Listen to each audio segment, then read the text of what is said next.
Hi there, beautiful souls. Thank you for watching and welcome. I'm Gabrielle, retired medium in Germany, and I like to share some of my otherworldly experiences and insights. So this one is about another angel encounter I had. That's around 10 or 12 years ago when I was in Brazil. I got an email by a Brazilian friend saying that if I would like to accept, via this email, I can get 3 angels visiting me in the house, the home where I stayed in Brazil. That would be very good to me and for the house and the land, a blessing, something like that, and an experience. And I thought by myself, come on, really? You send around angels via email now? I already disliked these kind of chain letters, chain messages, and no, it's not the word change. Chain mails, which use the snowball principle. So you get whatever may be well meant by a person, a message on your cell phone, and you have to distribute it to, maybe, I don't know, 10 other people. And if you break the chain, this is also telling in that chain message. If you break the chain, then something bad will happen to you. Come on, you're threatened like that, and that is well meant, and I really dislike all that chainmail stuff. So I was super skeptical and critical, and I thought, no, I don't believe that. You can't send around angels like that.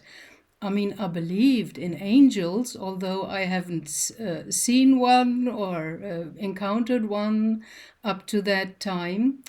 But there was this nagging curiosity in me. What if? What if it's possible?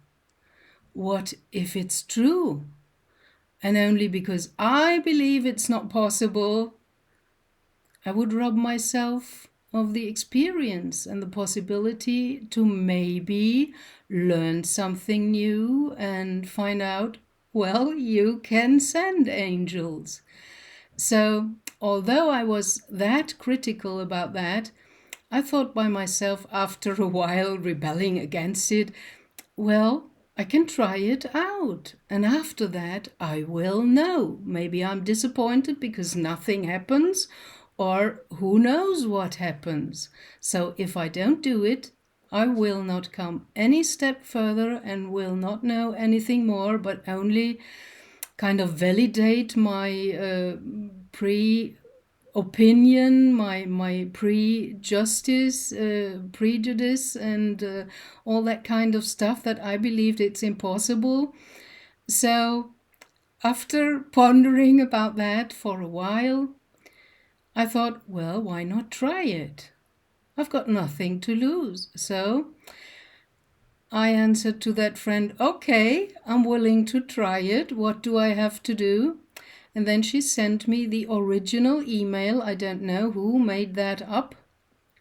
And there was to read in the mail, well, you have to clean your house, to have a clean ambiente to receive the angels on that and that day, and they will stay with you for, I think it was 5 days or so, a week. And at 8 p.m. in the evening, you have to open your door to let them in. And you also have to buy a bouquet or some white flowers and put them in a vase, kind of a welcome greeting. And I thought by myself, okay, cleaning the house I can do, but what about the flowers, The house where I stayed in Brazil had some flowers in the garden, but they were all red, nothing, no white flowers at all. And in that tropical climate, with 40 degrees Celsius more or less during the day, I have never encountered cut flowers anywhere in a shop, a garden market, or the supermarket, because they will just wither away very, very rapidly in that tropical climate. So I never saw anything where you could buy cut flowers like I'm used to buy in Germany. And I thought by myself, oh my God, so this will be a problem. How can I solve that? And I went with the rental car to the small city I was staying in a house very close to, and went to a supermarket, and you won't believe it, right in the entrance, at that day where I needed white flowers, they suddenly, for the first time that I ever went into that supermarket in Brazil, they had cut flowers there. And there were even white ones, the gerbera. So I thought, wow, that's kind of a sign, you know. And I bought the white flowers and was happy and drove back to the house where I stayed. And then I looked around and thought, well, I can do some cleaning. The house needs some cleaning. And I was cleaning the house. And then I looked outside. There was a small kind of piece of a road from the house where I parked the car to the gate where you enter the kind of area where the house sits on. And as usual in Brazil, that was a gate with metal bars that you could open and close electrically. And on this pathway from the gate to the house, it was full of dried leaves. And it didn't look good to me at that moment. And I thought, ooh, so I think I have to clean that as well for my own kind of feeling what a clean house means. That also included the entranceway. So I started cleaning that as well. And I was sweating all over in 40 degrees Celsius, and it took an hour or so to get rid of the leaves. And then I sat down and looked around and thought, well, okay, now everything's prepared. And it was already late afternoon. So after that, I had to take a shower because I was totally in sweat. And then already it was quite close to 8 p.m. in the evening. And then I sat there, started thinking, well, do I really have to open the metal gate with the bars? Because I was thinking angels can go through walls as they are non-corporeal, so that shouldn't be a problem for them. No human can come through this metal gate with bars. Only some tiny, small, thin animals maybe. And for the angels, this matter shouldn't be a problem. But what about the door of the house?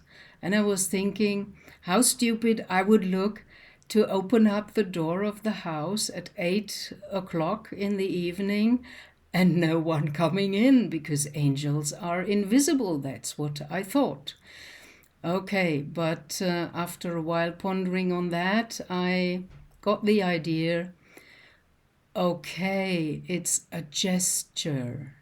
If you open your door, that's kind of a metaphor or symbolically for welcoming these angels, and so that they don't have to go through the wall, but you show by opening the door, okay, I welcome you. So I could understand that, and I got that. And well, then at 8 o'clock, I opened the door and I stood there kind of waiting and had my eyes open and I couldn't see anything. Then I closed my eyes and I felt some kind of movement, and I felt a presence entering the house. And I thought, wow, that's really working.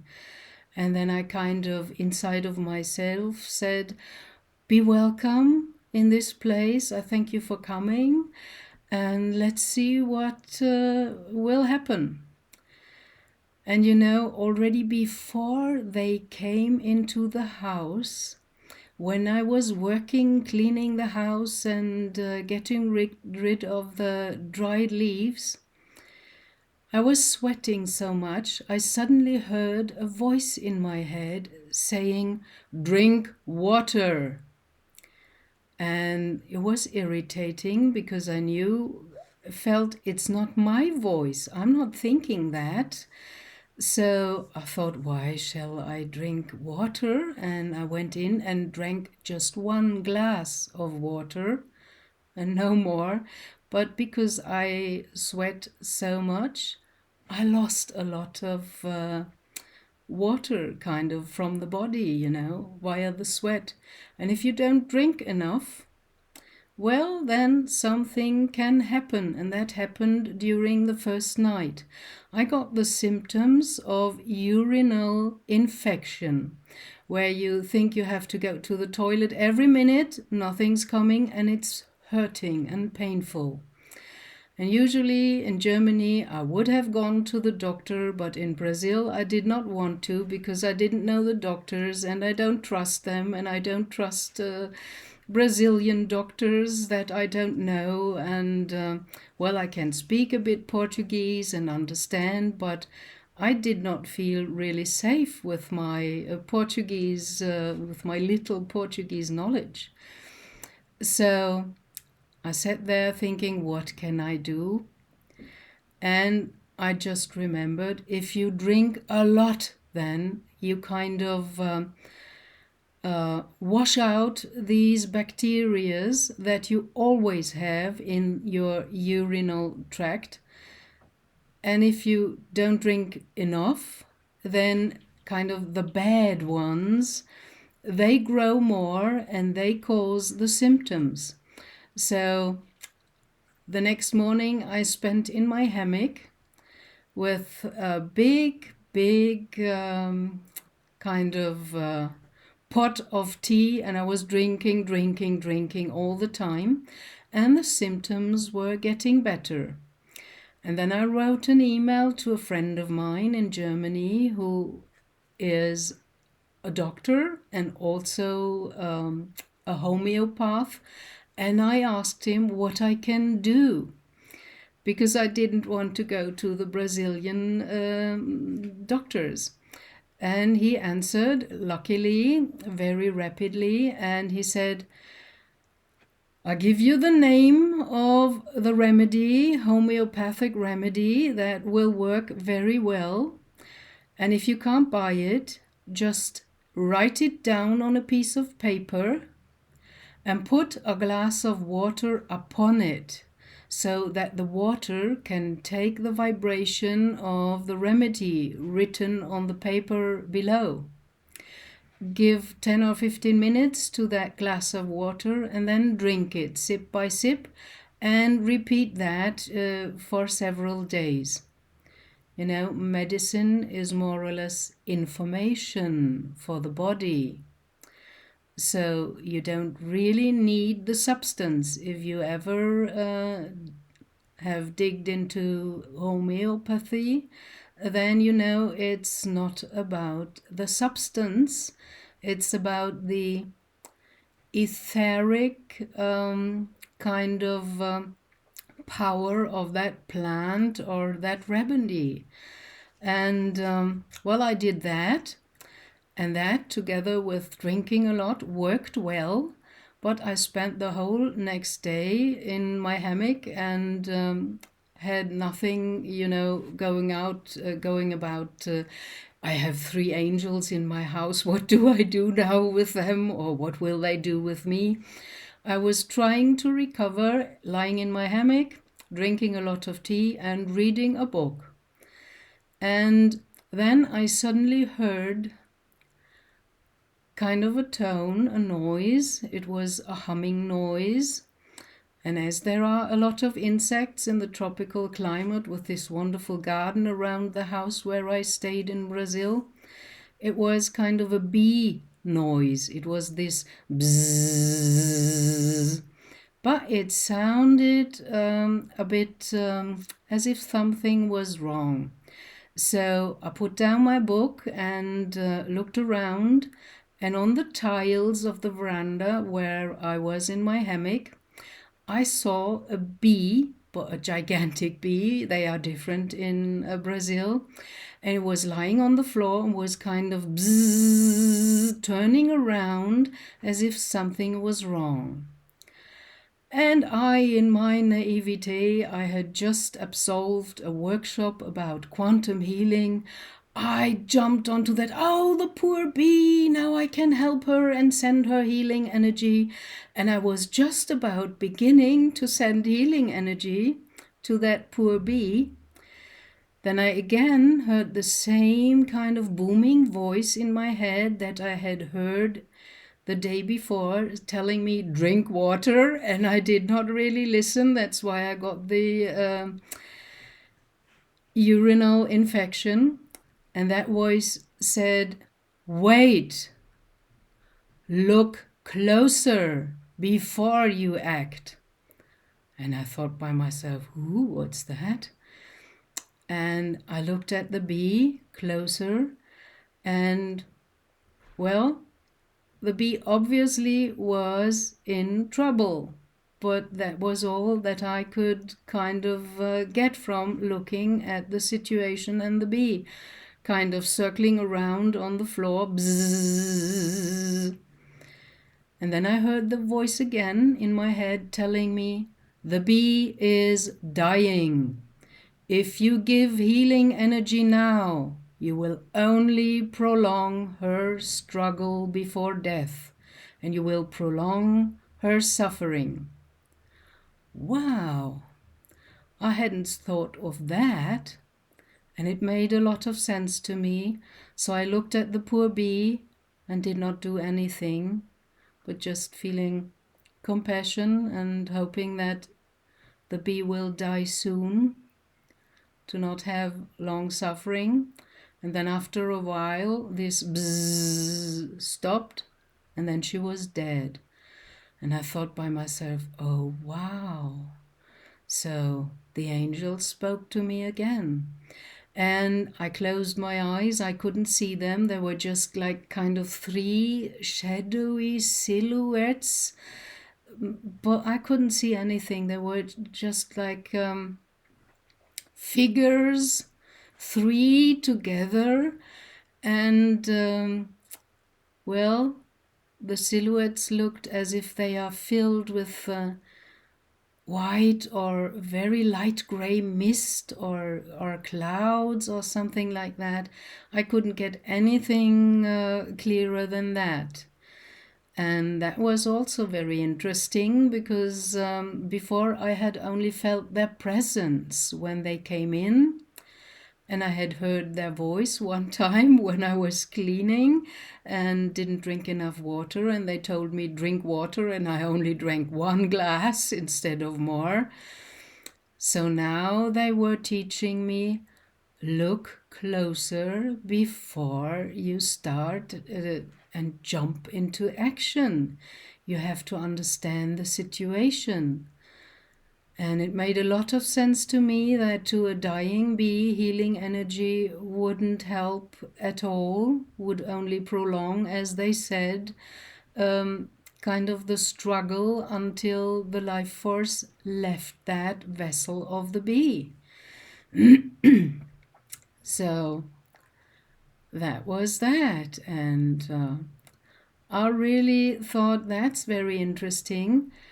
And I learned so much, and I got rid of my false belief that you can't send angels anywhere, and at least not by an email or something like that. And I also used to believe that angels do not incarnate in humans. But I was taught otherwise by themselves. And the funny thing is, these three angels, although I could sense their presence, and when I closed my eyes, I saw kind of these three silhouettes, they were as three, only speaking with one voice. I never heard another voice or the other two. It was one voice because they are in oneness. They don't differ in opinion. They are one in what they say and see and feel. So that was a great lesson for me.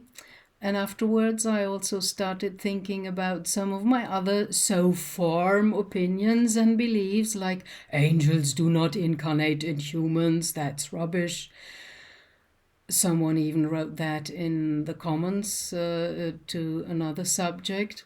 Well, I now think differently about that. There are even some stories in the Bible. For example, the story about Abraham and Sarah, who was already in old age, and they were visited by three strangers that Abraham invited to his tent and to have a meal with them. And one of these three strangers told Sarah that she next year would bear a child. And Abraham and Sarah were laughing about that because she was already over 40, so she couldn't bear children any longer. And then they went.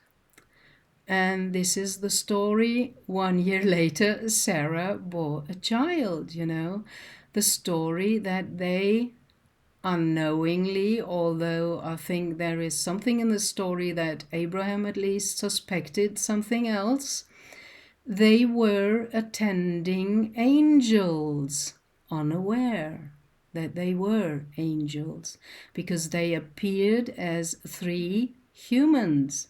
So angels, as non-corporal, can take form and appear as a human, just like you and me, and walk around and interact with you, and then they go off and maybe they vanish.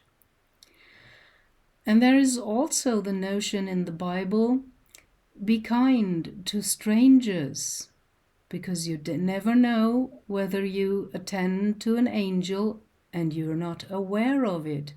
So maybe they can also incarnate into a human. But as my guides, the Elohim, told me, not even our own soul can incarnate with 100% into a bodily vessel, this appearance, because the body cannot handle that much of high vibration and frequency. It would implode or burn instantaneously. They can only incarnate between 5 to 10% of their whole vibration frequency.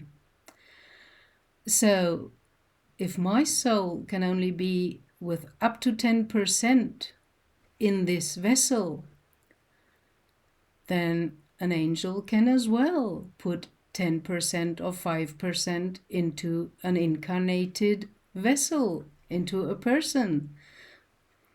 So to me, a lot of things changed, and I'm always willing to learn. And even if I thought differently before an experience or a situation, at least I'm open enough to say, well, that's what I think and what I believe, but I don't know whether it's right or not. And where have I got that kind of knowledge from?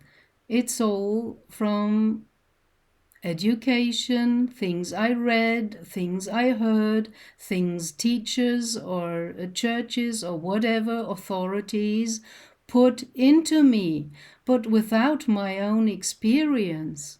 I cannot verify that. I just run around with a belief, and then I even start judging other people who think differently, saying, "Oh, that's impossible. You cannot send angels around via email."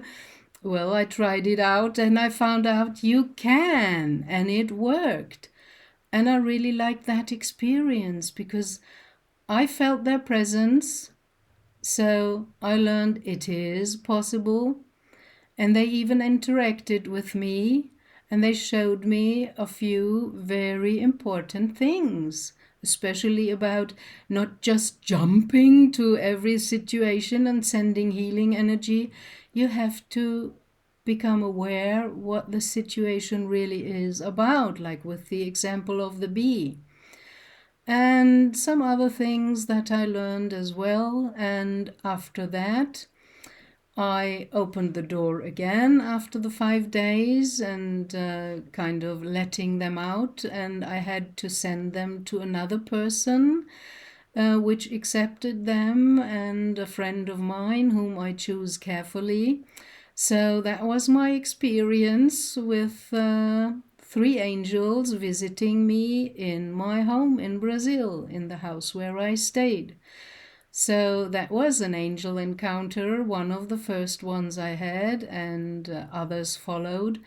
And I learned to be very grateful, always curious and open, and I learned to try it out because only after first-hand experience I know. Before, I'm only assuming, I'm suspecting, I'm thinking, but this is all not real knowledge. Real knowledge comes from first-hand experience. So that's what I wanted to share with you today. I wish you all a blessed, happy, and good new year, which I hope I still can do, although we're already a little bit into the first days of January. And thank you for watching, dear ones. Blessings, love and light for you beautiful souls on your soul path. Bye.